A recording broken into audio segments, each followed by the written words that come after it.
Hello everyone, welcome back to Scrubs and Notes. I'm Raymond and I'm super excited to have you here today. In this video, we are diving deep into peptic ulcer disease or PUD. By the end of this session, you'll have a rock-solid understanding of its pathophysiology, clinical presentation, diagnostic approach, and most importantly, how to manage both uncomplicated and complicated cases, preparing you to excel in your studies and ultimately in your clinical practice. So grab your notes and let's get started. Let's begin by defining what we're talking about. Peptic ulcer disease or PUD isn't just a stomach ache. It refers to a specific type of defect in the lining of your stomach, the gastric mucosa, or the first part of your small intestine, the duodenal mucosa.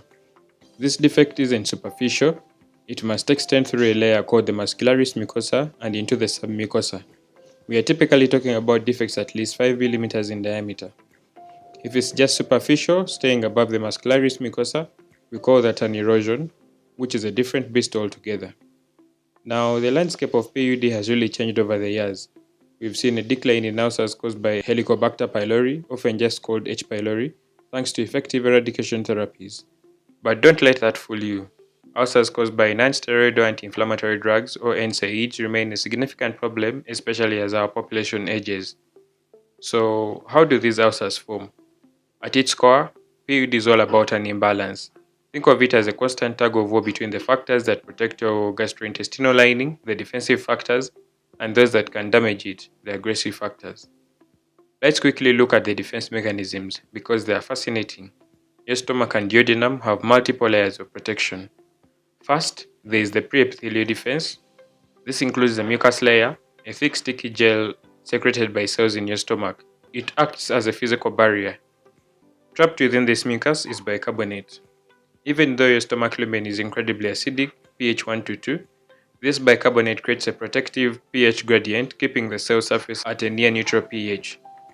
Next, the epithelial defense. The actual cells lining your stomach are tightly joined, preventing acid from seeping back in. And critically, these cells have an amazing capacity for rapid regeneration. If there's a minor defect, they can quickly migrate and cover it within hours, a process called restitution. Finally, the subepithelial defense. This is largely about mucosal blood flow. A robust blood supply delivers oxygen and nutrients, washes away damaging hydrogen ions, and removes waste. And then there are the prostaglandins, especially prostaglandin E2 or PGE2. These are the absolute master regulators of mucosal defense. They do incredible things. They inhibit acid secretion, stimulate more mucus and bicarbonate, and increase blood flow. All of this defense relies heavily on the COX-1 enzyme. Now, on to the aggressive factors, the forces that can overwhelm these defenses. The primary culprit, historically and still significantly, is H. pylori infection. This is a gram-negative spiral-shaped bacterium that has literally evolved to survive and thrive in the harsh acidic environment of your stomach. How does it do it? It's a master of disguise and attack. H. pylori produces massive amounts of urease. This enzyme converts urea in your stomach into ammonia, which is alkaline. This creates a protective neutral cloud around the bacterium, allowing it to survive the acid. It has flagella that allow it to literally drill or burrow through that protective mucus layer to reach the epithelial surface. It has specific proteins called adhesins, like PAB-A, that help it bind tightly to the gastric epithelial cells. Virulent strains produce toxins like VAC-A, which causes vacuolation and cell death, and CAG-A, which is injected into host cells, messing with their structure and promoting inflammation, even acting as an oncoprotein. Beyond toxins, H. pylori triggers a huge inflammatory response, recruiting immune cells that release damaging mediators that directly harm the mucosa. Now, importantly, H. pylori causes different types of ulcers, depending on where it predominantly colonizes. Duodenal ulcers come about when H. pylori colonizes the antrum of the stomach. This inflammation disrupts cells that produce somatostatin, a hormone that normally inhibits gastrin. The result is unchecked gastrin release. More gastrin means more parietal cell hyperplasia and excessive acid secretion. This acid then overwhelms the duodenum, which is naturally less protected than the stomach, leading to duodenal ulcers.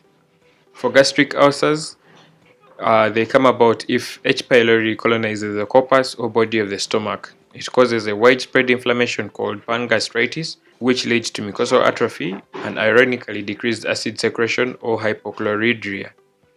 They weaken mucosal defenses in the stomach itself, then make it vulnerable to ulceration. The second major aggressive factor is NSAIDs. The primary problem with NSAIDs isn't just direct irritation, though that plays a small role. Their main mechanism is the systemic inhibition of COX-1. Remember those prostaglandins, the master regulators of mucosal defense? COX-1 is essential for their production. So when you block COX-1, you deplete prostaglandins and all those beautiful defensive functions, inhibiting acid, stimulating mucus, increasing blood flow, they all break down. Who is at highest risk for NSAID-induced ulcers? Older patients, those with a history of PUD, high-dose NSAID users, and those taking corticosteroids, anticoagulants, or even low-dose aspirin concurrently. A rarer but important aggressive factor is Zollinger-Ellison syndrome. This is caused by a gastrin-secreting neuroendocrine tumor, usually in the duodenum or pancreas, called a gastrinoma. The result is massive hypergastrinemia. It is incredibly high gastrin levels, leading to extreme acid hypersecretion that simply overwhelms all defenses. Patients with Zollinger-Ellison syndrome often have multiple, severe and unusually located ulcers. Other contributing factors include smoking, which impairs ulcer healing, reduces bicarbonate and increases recurrence, and then there are stress ulcers seen in critical illnesses such as Cushing ulcers that are associated with severe CNS trauma or pressure, thought to be due to direct vagostimulation of acid. And then Carling's ulcers that are associated with severe burns caused by systemic hypovolemia and mucosal ischemia. How do patients present clinically? The cardinal symptom of PUD is epigastric pain. Classically, it's described as a burning, gnawing, or hunger-like pain. Now, while it's not a hard and fast rule, there are classic differences between gastric and duodenal ulcers that you should know. For gastric ulcers, pain occurs 15 to 30 minutes after a meal, and it occurs 2 to 3 hours after a meal for duodenal ulcers. Food often worsens the pain in gastric ulcers, but it often relieves that pain in duodenal ulcers. Night pain is less common in gastric ulcers, but it is common in duodenal ulcers and often wakes the patient up at night. And gastric ulcers are often associated with weight loss due to food aversion, while duodenal ulcers may be associated with weight gain as eating provides relief. These are classic distinctions, but remember, they aren't always textbook perfect in every patient. Crucially, you need to be aware of alarm features. These suggest a complication or, very importantly, an underlying malignancy, and they mandate urgent endoscopy. The alarm features are anemia, loss of weight, anorexia, recent onset of progressive symptoms, melena, and swallowing difficulty. Recognizing these means you need to act fast. For diagnosis and investigation, the gold standard is endoscopy, specifically esophagogastroduodenoscopy or EGD. This allows direct visualization of the ulcer, pinpointing its location, and critically taking tissue samples. When you're biopsying for gastric ulcers, you must take multiple biopsies, at least 4 to 6, from the ulcer margin and the base to absolutely rule out malignancy. Remember, gastric ulcers have a higher association with cancer. Duodenal ulcers are rarely malignant, so routine biopsy isn't needed unless there are suspicious features. Regardless of ulcer location, biopsies are also taken from the antrum to test for H-pylori. Speaking of H-pylori, accurate testing is vital. We classify tests as invasive or non-invasive. Invasive tests include a rapid urease test, histology, culture, and non-invasive tests include urea breath test, stool antigen test, and serology. For urea breath test and stool antigen test, patients must be off antibiotics for 4 weeks and PPIs for at least 2 weeks before testing to avoid false negatives. This is a common pitfall. Now let's move to management of uncomplicated PUD. First, the general measures include discontinue NSAIDs. If NSAIDs are absolutely essential for a patient, you must go prescribe them with a proton pump inhibitor or PPI for gastroprotection. Smoking cessation and alcohol moderation are also important for healing and preventing recurrence. Next is pharmacotherapy. Acid suppression is the cornerstone. Proton pump inhibitors like omeprazole, lansoprazole, or esomeprazole work by irreversibly inhibiting the hydrogen-potassium ATPase pump, which is the final step in acid secretion. A standard 4 to 8 week course is typically needed for ulcer healing. H. pylori eradication is mandatory if H. pylori infection is confirmed. The first-line regimen includes clarithromycin-based therapy, which is a PPI twice daily plus clarithromycin 500 mg twice daily plus amoxicillin 1 gram twice daily. If your patient has a penicillin allergy, you substitute amoxicillin with metronidazole 500 mg twice daily. You should only use this if the local clarithromycin resistance rates are less than 15%. This highlights the importance of knowing your local epidemiology. Bismuth quadruple therapy, which is a PPI twice daily, bismuth subcitrate or subsalicylate 4 times daily, plus metronidazole 500 mg 3 to 4 times daily, plus tetracycline 500 mg 4 times daily. This is recommended as first line in areas with high clarithromycin resistance. The second line therapy, just in case your first line treatment fails, you must use a regimen with different antibiotics. For example, if triple therapy failed, you'd move to bismuth quadruple therapy. Levofloxacin-based triple therapy is another important salvage option. Follow-up is crucial and you must confirm eradication of H-pylori. Do a rare breath test or stool antigen test at least 4 weeks after your patient finishes their antibiotics. And critically, confirmation of healing is mandatory for all gastric ulcers. Repeat endoscopy 8 to 12 weeks after the initial diagnosis to ensure complete healing and definitively rule out malignancy.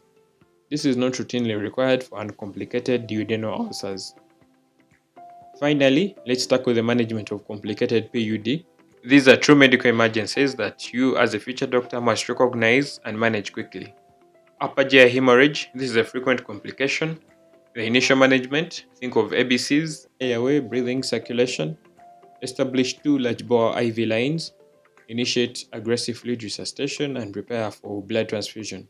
Target hemoglobin usually above 7 grams per deciliter. Start high dose IV PPI immediately, like esomeprazole 8 mg bolus, then an 8 mg per hour infusion. Risk stratification, we use scores to predict severity. The Glasgow-Blatchford score is a pre-endoscopy score to predict the need for intervention.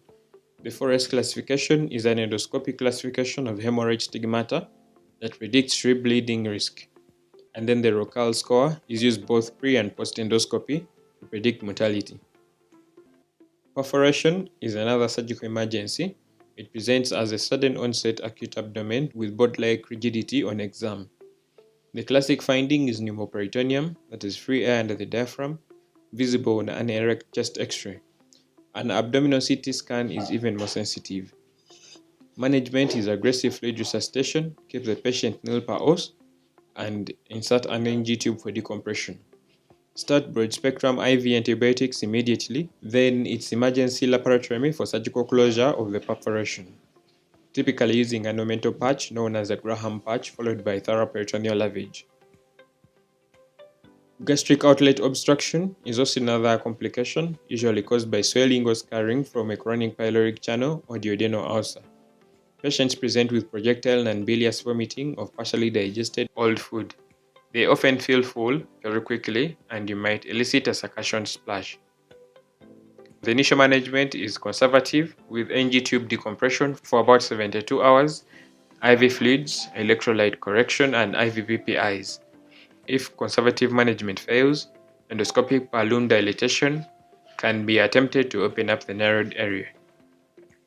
Surgery is indicated for refractory obstruction.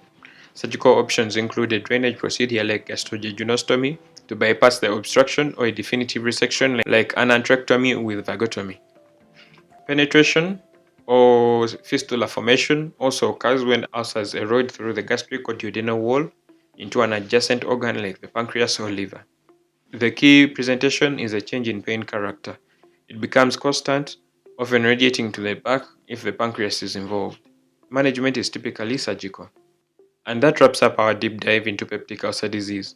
We've covered a lot from the delicate balance of aggressive and defensive factors to the distinct presentations of gastric versus duodenal ulcers, crucial diagnostic steps, and the critical management of both uncomplicated and severe complications.